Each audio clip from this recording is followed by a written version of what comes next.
Hey, folks, we are back with another episode here of the Cabbage Coins Podcast. I'm extremely excited today to have Noah Lehmann-Haupt. Did I get that right? You got it, Tony. All right, Noah Lehmann-Haupt with Rarity7 coin company. What's the exact title? And maybe you could explain Just a little bit about Rarity7. I kind of take the tech company approach. Okay. If you want to be formal, Rarity7 coins and currency, but it's just Rarity7. Okay, Rarity7. So we're going to do a fun show review. We just got back from the Orlando Fun Show. Fun stands for the Florida United Numismatists.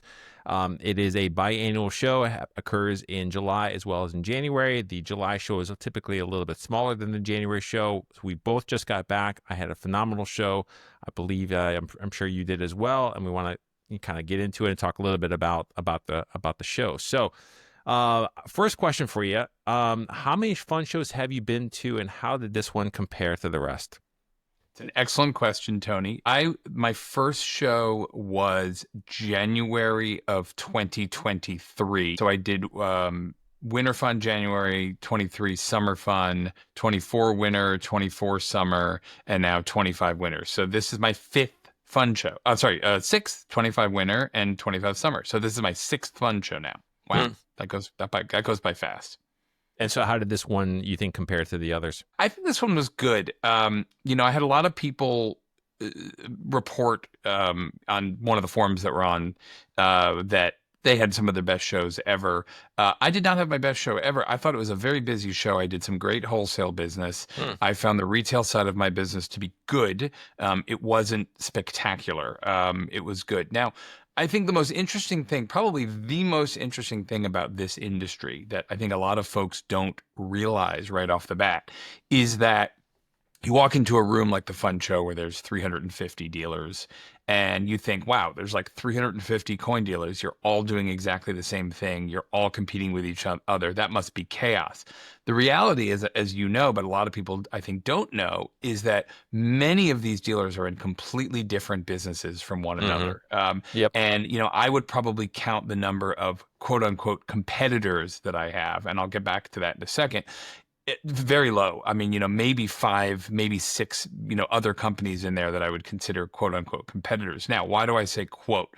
Because the wonderful thing about this hobby and this business is that when you do stuff like I know you like to do and the kind of stuff that I like to do, where we do high end or higher end rather interesting coins, is that there almost really isn't, because you, Tony, you and I have very similar tastes. It's a great example. We both like, nice, high-end, old type US stuff. But the coins that you have in your inventory at any given moment are completely different from the coins that I have in my inventory. So I would hardly say that, we're competing with each other. And the same goes with me. I mean, I was at this show. I was right next to, our table is directly next to our friends at Paradigm Coins, Shannon and his that's another great example. His partner, wonderful coins. And I would say that, if you looked at the two of our businesses from a buying perspective, you would say we are direct competitors. We both have high end, lots of CAC stuff, lots of PCGS type.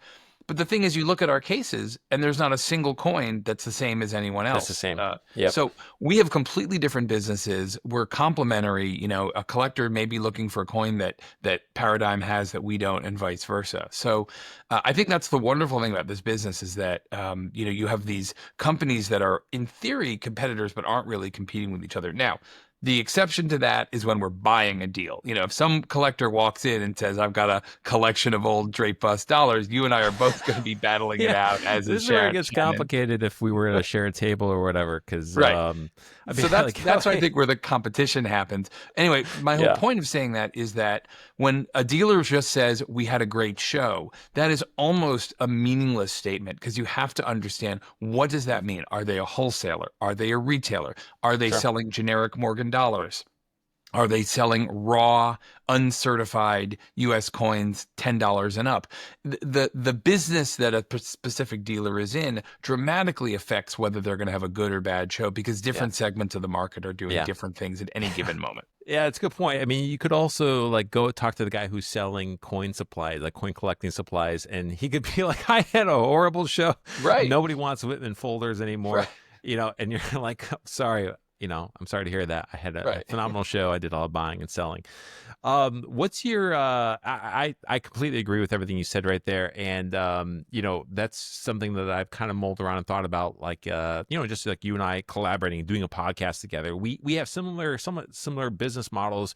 Your company's a lot more established and larger than mine, but we like the same types of coins. So are we technically competitors? Maybe in a sense on the buying side, but at the same time, my coins aren't identical to your coins, and No. we also have different relationships with different collectors, so we can work together a lot and help promote the hobby and promote each other's businesses, et cetera, et cetera. It's all positive things they're gonna come from that.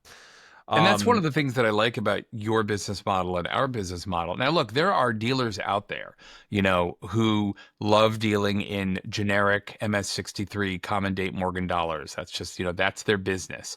If you put two of those dealers next to each other, they're competitors, right? There's a guy selling, he's got a stack of 81S Morgans. He's selling them for $68 each. And the guy next to him is selling them for $67 each. Those guys are competitors. But again, it's a very different business from what you and I are. I don't personally have any interest in selling commodity products. And the same reason why I don't deal in bullion, really. I don't deal in American Gold Eagles or Silver Eagles or things like that, because those truly are commodities. I mean, now you're talking about, I'm at $1.49 over spot, and I'm at $1.20 over spot, and you've got, that is a truly competitive business.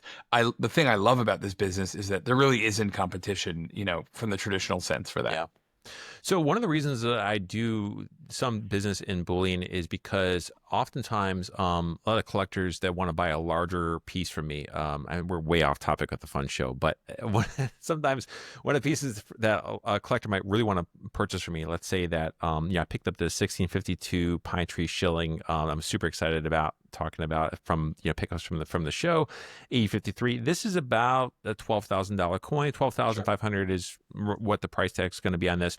A lot of my collectors, they might want to trade into this, and as part of their trade, they might want to do some gold bullion, because gold has gone up from where it was sitting before, around $2,800, $2,700, all the way up to close to $3,400. So they've seen a lot of price appreciation in their assets, and they might want to very simply move this into a numismatic and get it for at a cost basis wise, get a little bit cheaper. So that's one of the reasons why I do have some gold bullion, and in general, when people come by the table, I want to have kind of something for a lot of the people. I don't want to specialize too much. And now you do currency, for example. I don't do any currency really yet.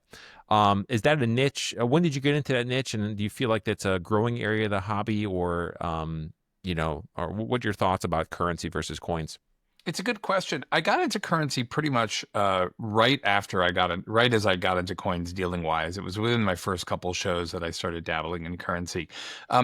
Is it growing? I don't know if I could say it's growing.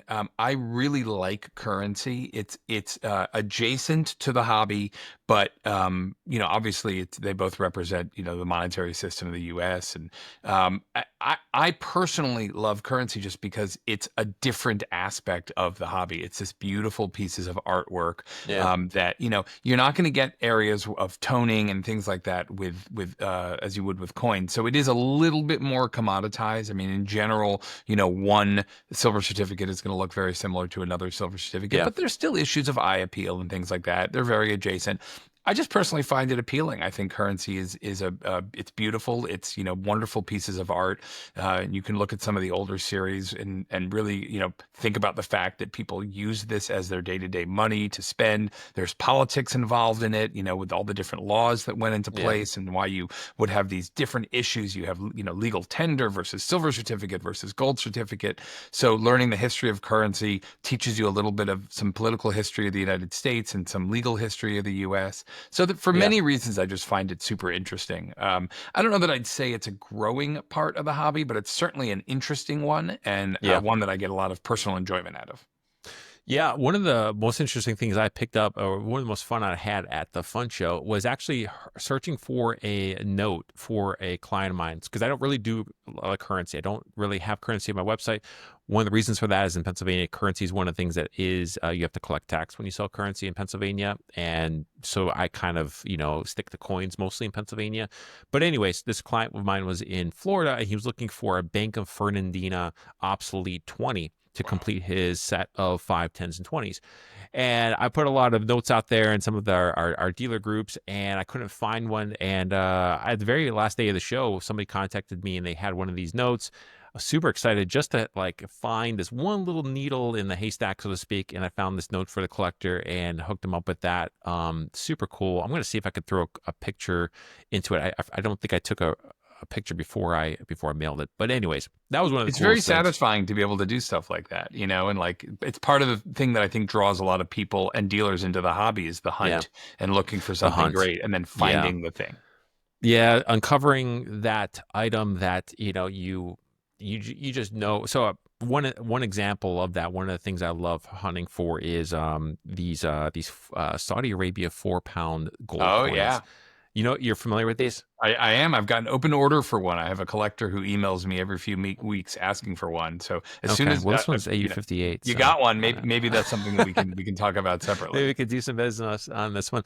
Yeah, no, it's super cool about these is when the United States wanted to buy oil from the Kingdom of Saudi Arabia in the 1940s, the King of Saudi Arabia required the payment to be in gold. And so for the United States to be able to pay them in gold, they actually minted these like gold rounds in 1 pound and now 4-pound variety. Now, why they were in British pounds, if I had to just venture a guess, it's because the London spot price of gold was like maybe the standard, at that time. Not exactly sure, but anyways, the Philadelphia Mint made these coins. Made these rounds, whatever you want to call them, and today these are collected by people that want to get a piece of history here. So I was walking by a table, and I found one of these things, and I'm super psyched when I can get one for a pretty decent price. And I was able to pick this thing up, and it's probably one of my favorite pickups, from the show. But they kind of straddle the line a little bit between bullion and numismatics, and they're kind of fun for that reason. I like it. Yeah. I agree. I've owned a few of them in the past, and I'm always excited to get my hands on one of these. Okay, so what from your perspective, during the show, what types of coins or notes, were hot? Did you feel like there was anything that people were generally searching for coming up to the table? Do you have one of these? Do you have one of those? Did you feel like there was a particular area or series? I definitely have one in mind, but I'll give the question over to you first. Your perspective at your table. What do you think? It's a good question. I will tell you, I have a two-part answer to this. One, I didn't get any sense from people coming at this specific show asking for a particular series. Now, that being said, that doesn't mean that there aren't particular series that have these ebbs and flows. I think it's one of the most fascinating parts about this hobby, how and I have now witnessed it firsthand, how certain series do have these ebbs and flows, and you really see it. It almost is. It's like there's something in the water. How everyone decides that they're going to start collecting a certain series, and they suddenly become popular, and prices rise because demand grows. A lot, and the dynamics are all over the map. And I think there's a few reasons for this, from what I've gathered. Okay, on the one hand, you have commercial activity around a series. This is an area that I don't play in, and I'm not involved in, but I do hear things that certain telemarketers, folks who are in the more sales side of the business, run programs. That's what they say. They're running a program. And if a given telemarketer is certainly running a program on, 1884 Morgan dollars for one day, maybe in 1984, they suddenly started doing the 100-year anniversary of the Morgan dollar. So you have a telemarketer starting to run a program on 1884 Morgan dollars. You know what I mean? The same kind of thing. 1921 peace dollars when the 2021 peace dollars came out. Those will drive demand in a business because you have these large commercial entities that have huge buy orders out for certain items. So that's one side of the thing. You'll see these kind of commercially driven, marketing driven ebbs and flows in certain series. Yeah. The other thing, I think that's fine. That's the explanation for that is pretty simple. The more interesting stuff for me is almost like the zeitgeist of the moment. It's like when just collectors get a taste for a certain thing that goes up and down. The one that I've experienced most viscerally was a few years ago. There was just this moment in the hobby where Carson City Gold just became hot. And I don't know how to Yeah. describe it other than it seemed like everybody was building a Carson City Gold collection. They just wanted Carson City Gold coins, and they wanted them, and they were interested in them. And you would get collectors coming up saying, I'm building my Carson City Gold collection, and Carson City $20 gold coins shot up. Some of them hit $10,000. And that was the sort of moment that happened a few years ago. And that moment has basically evaporated. And I can't tell you why it's happened. I can't tell you the dynamics of the I have an trends or idea. what happened. But all of a sudden, people aren't interested in Carson City Gold anymore. You don't have collectors walking up to your table saying, "Hey, I really want that CC Gold for my collection." So Carson City Gold has come down off of that hype cycle. Yeah. The reason for it, I can't tell you. I don't know why it either ebbed or it flowed, either direction of that. But I can tell you that it happened. Yeah.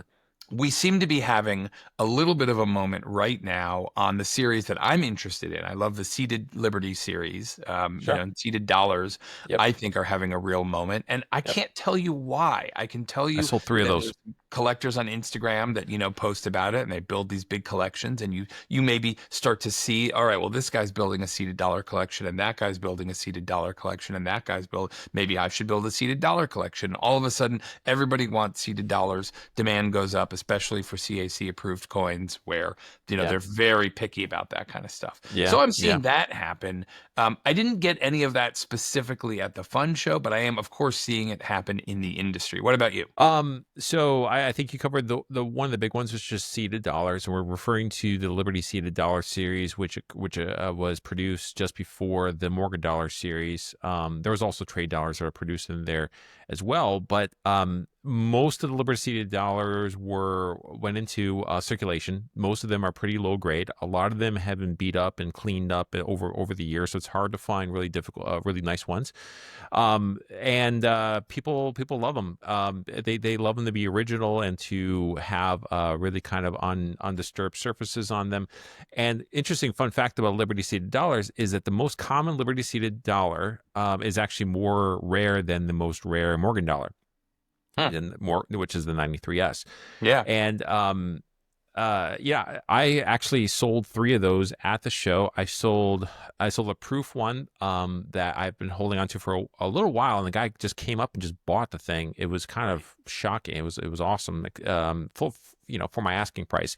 The other one I sold was an $1863 an MS64 Plus, which was the biggest coin that I had. You sold that one. I've seen that coin. It was gorgeous. Yeah, it was close to $20,000 coin. I sold that.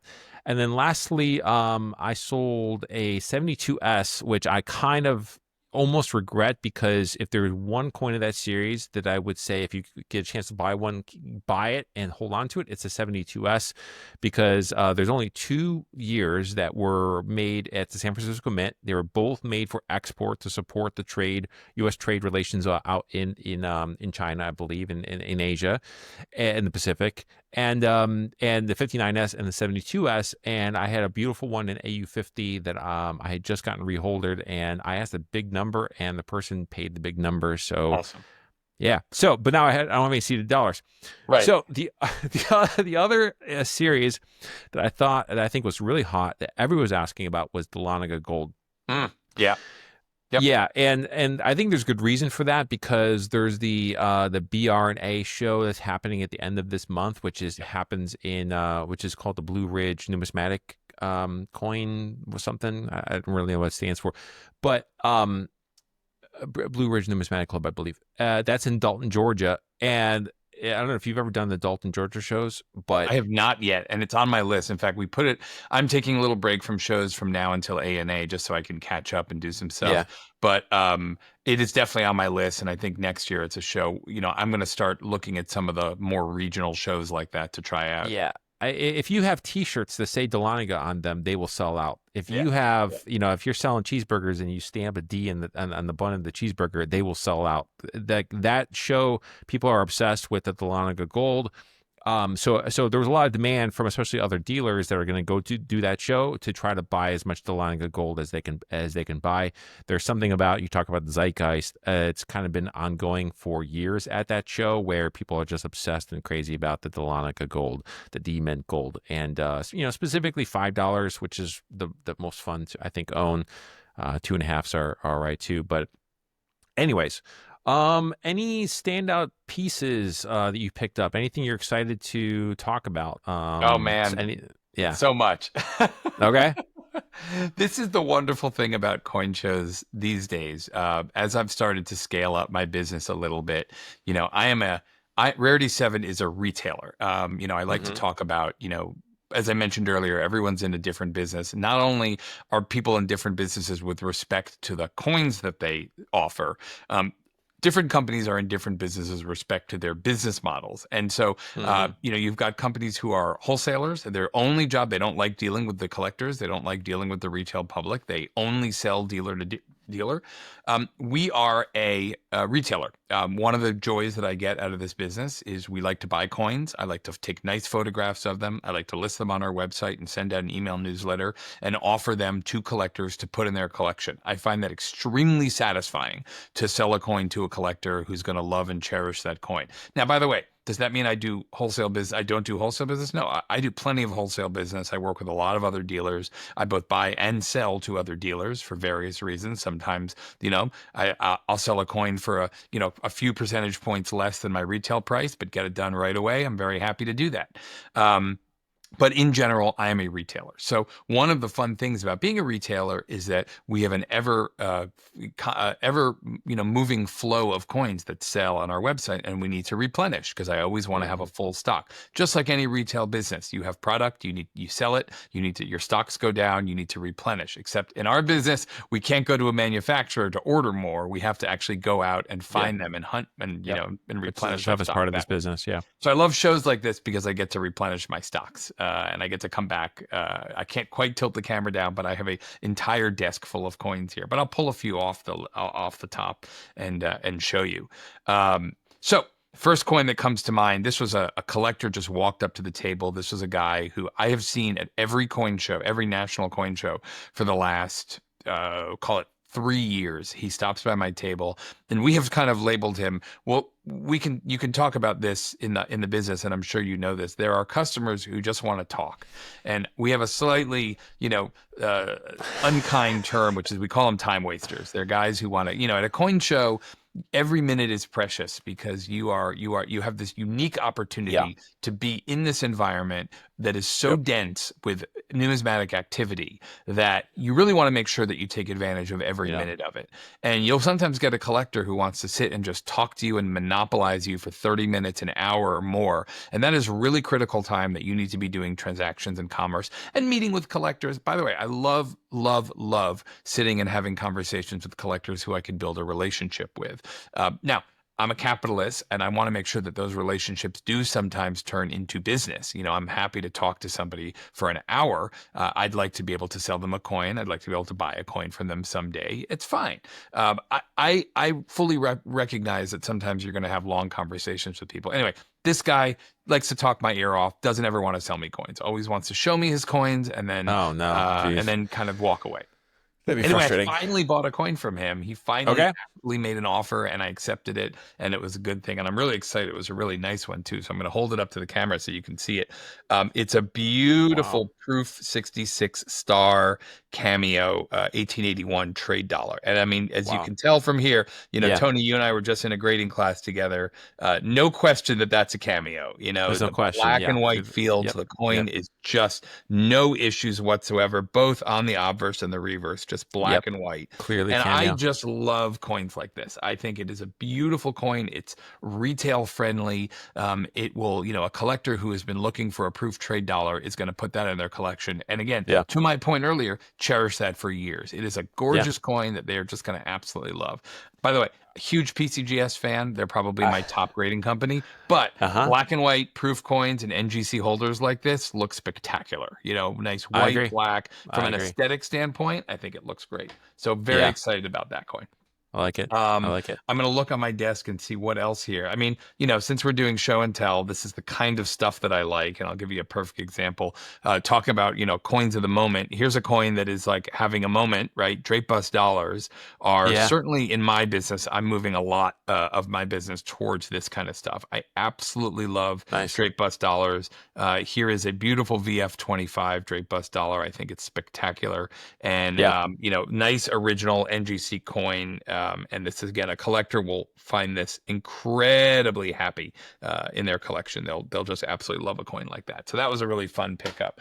And then, of course, I got to show you something fun because, we're doing the visual candy. I love tone coins, and here's an ADS Morgan dollar with really, really, really spectacular, vibrant rainbow toning. And, I've been trying to kind of stay a little bit away from some of the expensive, fancy toners, with exceptions. This was one that I had been chasing. The dealer who offered it to me had told me the price. It was a little too expensive, and he came back and it was $1,000 less. So I said, okay, wow, now you're actually motivated to sell the coin. I can't say no. So I ended up buying it.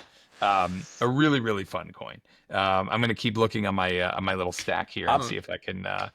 Speaking of coins having a moment, in addition to draped bust dollars, we also have the Flowing Hair, which is a wonderful series, and then this is another one of my absolute favorites, a 1795.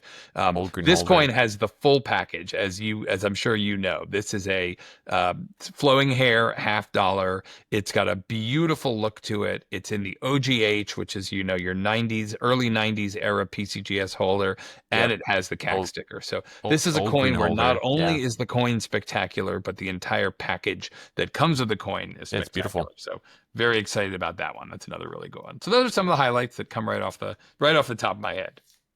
Yeah. Those are fantastic. Are you tempted to keep any of those for yourself as opposed to selling them? This is the eternal question that we all talk about in this business. Yeah. Of course I'm tempted to keep them. I want to keep everything for myself. I have made a decision that the coins that I keep for myself in this business for now are going to be coins that I can't bear to let go.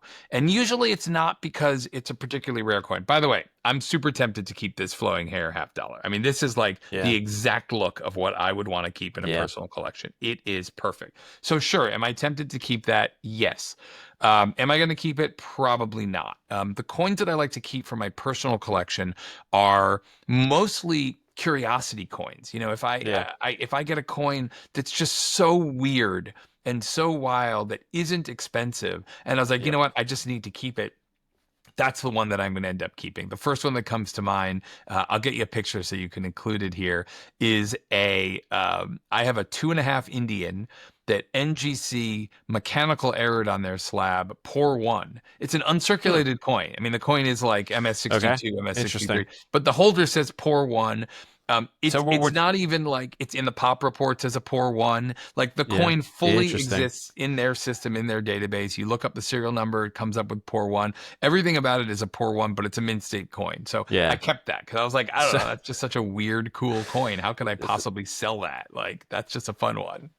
So what we're talking about here is the numismatic grading scale. It starts at pour one, which is the lowest grade, which is basically a fully worn coin that you can almost not even decipher what the image is. It might show the date clearly, so you could tell what the date is. You can make it out, but it's basically a fully worn coin. And so what Noah is describing is that the coin inside of it is actually a mint state or within the top 10 grades of the grading scale in terms of uncirculated coin. But I guess NGC made some sort of an error when slabbing it and put it into a pour one slab. It's definitely an oddity. That's an unusual one. And we call those in the business, the grading companies call those mech errors or mechanical errors. In other words, Oh, the okay. coin, someone just typed the wrong number on the computer system Sounds like human when error they were to me, punching not in. mechanical, but Yeah. The old days when it was literally a dot matrix printer, they would call it a mech error.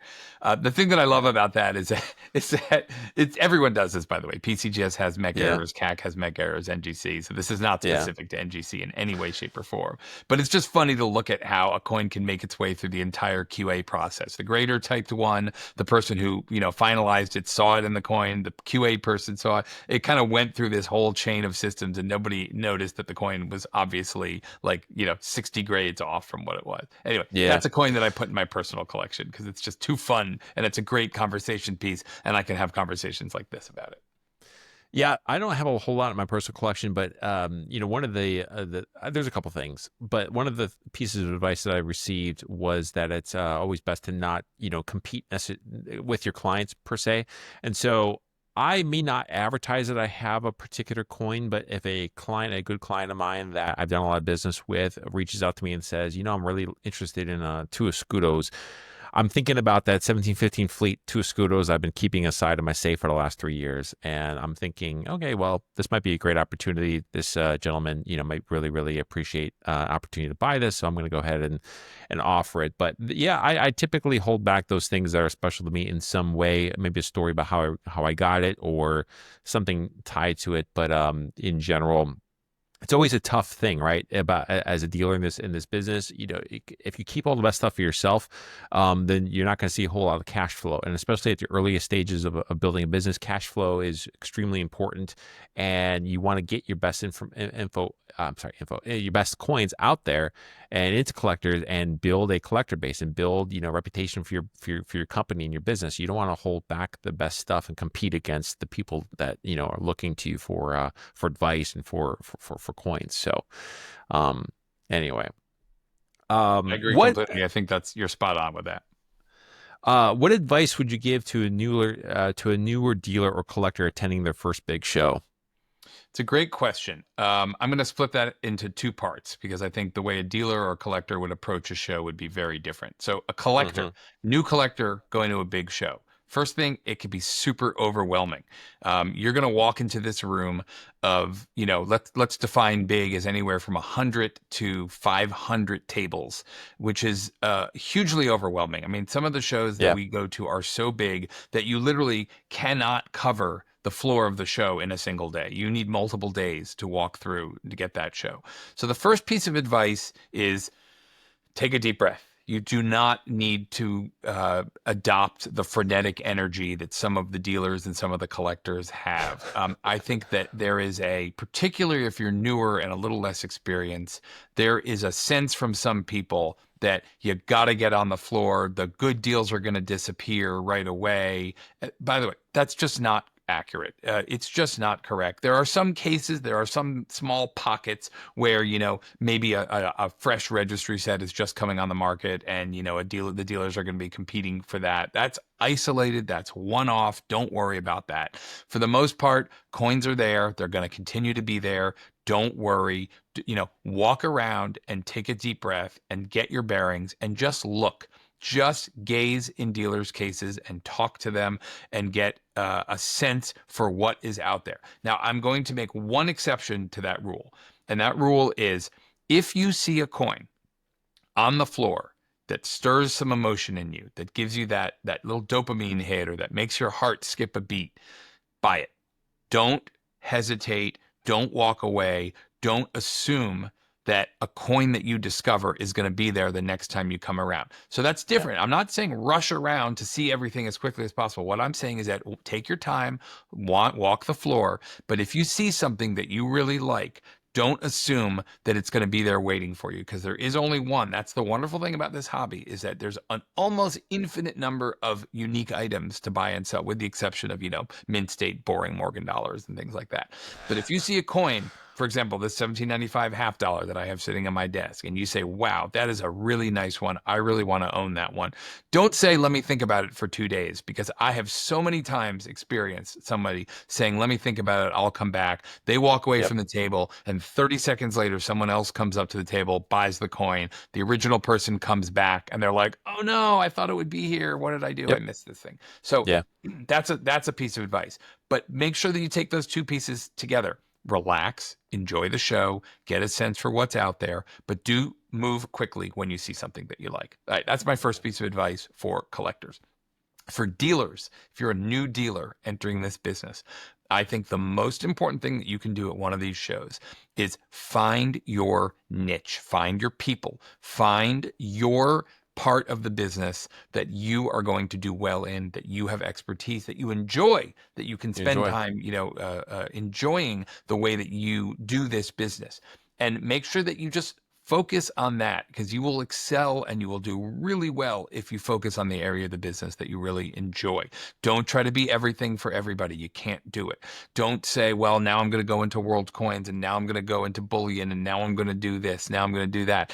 As you grow, if you decide you want to grow your business, you can certainly expand, but everybody needs to have that special sauce, that special secret thing, or not even secret, but that special niche that they are able to excel in. Maybe they're really good graders. Maybe they're really good at finding coins with eye appeal. Maybe they have a really, really good sense of prices. They can memorize what's happening in the market. Whatever it is, find your area of expertise and go deep on that area, and then you can do great stuff in the business. And I think the people who I have seen become the most successful on the dealer side of this business are the people that really are able to find and focus their niche and really aim that. Yeah.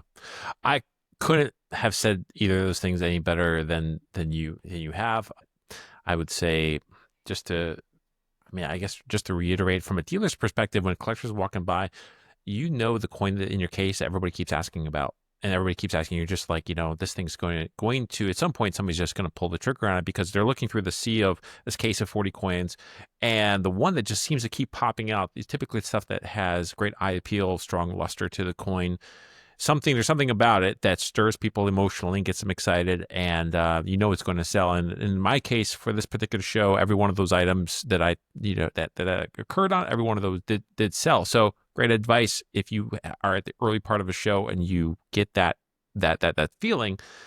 Trusting your gut is a good way to go. And the specializing in an area, that's a strong one. One area that I've been focusing on a lot is San Francisco Mint $10 from the teens, so like the 12S, 13S, 14S, 15S. Those are fantastic collector coins, and I'm starting to hunt them and search for them and find those. I'm starting to get a good feel for what's a quality example versus a lesser example. And I think as a dealer specializing, you end up learning a series, and then you're able to find opportunities that you can so to speak capitalize on, because you find a great deal, because you know this series very, very well, and you know what collectors look for and what the demand is for out there. So I think fantastic advice. So what is next for Noah Lehmann-Haupt? I know you're spending a lot of time relaxing. The next big show for you is the ANA. Any other great summer plans, either for Rarity7 or just otherwise outside of numismatics? Unfortunately, I have to make one correction. I'm not going to be doing too much relaxing between now and ANA. Okay. I wish I were doing some more relaxing. The wonderful thing about this business is that I don't think I have ever worked as much and as hard as I have in this business since I've been doing this. But I'm not complaining. I love literally every second of it. It's the most fun I have ever had in any business that I've run. And if I could have more hours in the day to do all the things, and spend time with my family and work on the coin business, I would do both. So a lot of plans happening. ANA is going to be a big show for us. I think I'll have a lot of new inventory ready to go, but also I'm working on a few fun little projects. Nothing is, earth shattering. But we're working on a couple little projects that we've set a deadline to launch at ANA. There's an exhibit exhibit of a really cool coin that we've got that's currently at grading, an incredibly rare, and I'm looking forward to sharing with you, Tony, an incredibly rare and actually unique coin that we've been able to purchase, and we're going to put a little exhibit together for that show, for the ANA show once it comes back from grading, and then a couple other fun little projects that we're working on. So ANA is going to be a big show, and there's a lot to prep for. Awesome. And so for me, it's just a chance. There's a duality to the way that my business works. I have coin show mode where I'm at a show and I'm doing, nonstop transactions. I'm buying, I'm selling, I'm thinking, I'm strategizing, I'm hanging out with my team. We're going to meals, we're socializing. It's a very active business week when we're at a show. The flip side of that is I don't get any what I call infrastructure work done. I don't get to, further our website or build different features in our software, which powers the business. I have to process all the inventory. So the next few weeks is actually, for the first time in a while, I have a nice, stretch where I can actually do some infrastructure work on Rarity7 on the business itself. Yeah. I tell you, man, I love your business model. I love seeing everything that you're doing. I think you and Rarity7 are one of definitely the best, like biggest up and coming kind of numismatic companies that are happening within this market. It's Thanks, breathing man. a lot of fresh air and life into it. I love your energy and your excitement, as well as just your approach with technology. I think you have a fantastic business model. So Thanks, man. for people that don't know, where can they find you? Where can they find all these great coins? And yeah. Tell us a little bit. Real quick. Super simple. Rarity7.com. That's Rarity, the number 7, or even the word SEVEN. But go to the number 7.com. It's super easy. Rarity7.com. One of the things, again, I pride myself is that 100% of the coins that we have available for sale are always on our website at all times. I make that a bedrock foundation of this company. There's no, backroom stock. There's no stuff that I haven't yet listed. There's no, none of that. We are a retailer. For the personal collection. You can see our full inventory on the website. When I go to a show, every single coin in that case is going to be available on our website to be purchased. And I do that intentionally because I don't want to be the kind of business where you have to get in good with me, or you have to, make a phone call and, be on a special list. Super simple. You sign up for our email list, you get our emails, you guaranteed have first shot of all of our best inventory. Oh, nice. That's good. That's really good.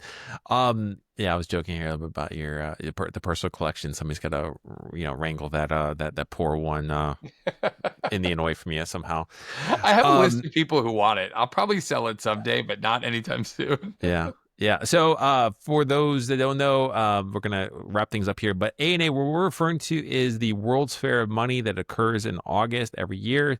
This year, it's going to be in Oklahoma City, Oklahoma. And it's pretty much the biggest coin show all year anywhere. And there's people from all over the world that come to it. It's an all-week event.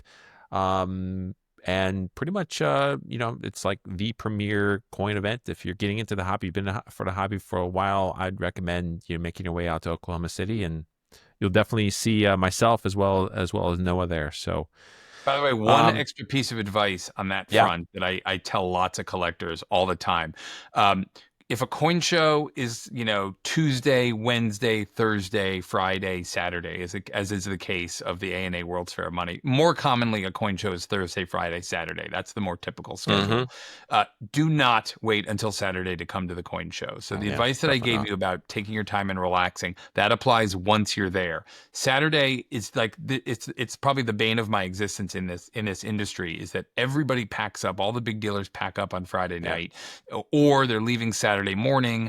And I get these collectors every single show without fail. They show up. Saturday is family day. They come with their family. They've taken time off to, make a trip. And then the room is 2/3 empty, 3/4 empty, 90% empty. And they say, what the hell, man? What's going on?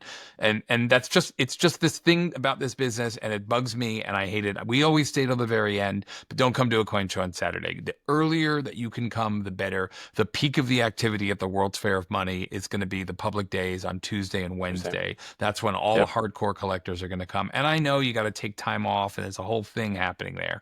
But if you really want to have the authentic coin show experience, to see the meat of the action, come on the earlier side. Yeah. Yeah, absolutely. I agree. Hey, Noah, this has been fantastic. I appreciate you doing this. I think people on the YouTube as well as Instagram are going to absolutely enjoy this interview. Please hit, like, comment, subscribe, do all the things to help support the channel. And I'd love to have you on again in the future. This has been fantastic, man. Thank you so much for doing this. Thanks, Tony. Really, really great. We'll do it again. All right, absolutely. Have a good one.